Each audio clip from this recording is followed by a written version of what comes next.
mamayang 1:00.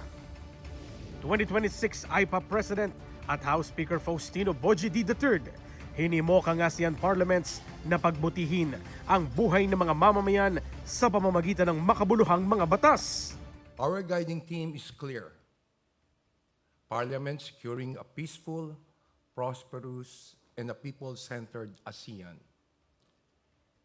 It reflects a fundamental truth.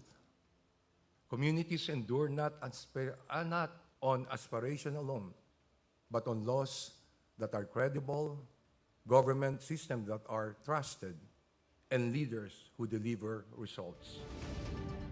Ilang hakbang na makatutulong sa pagpapalawak ng education pathways para sa mga mag-aaral sa basic education. Tinalakay ng Committee on Basic Education and Culture ng Kamara ngayong araw.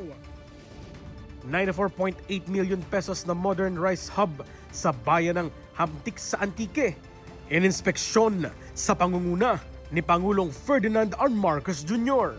Bagong pasilidad, inaasahang magdudulot ng mas maaasahang supply ng pagkain at mas maayos na kabuhayan sa mga magsasaka. At may good news sa mga mamimili. Kung ano yan, alamin. Abangan lahat ng yan sa 1:00 sa balita dito lang sa Congress TV at IPC.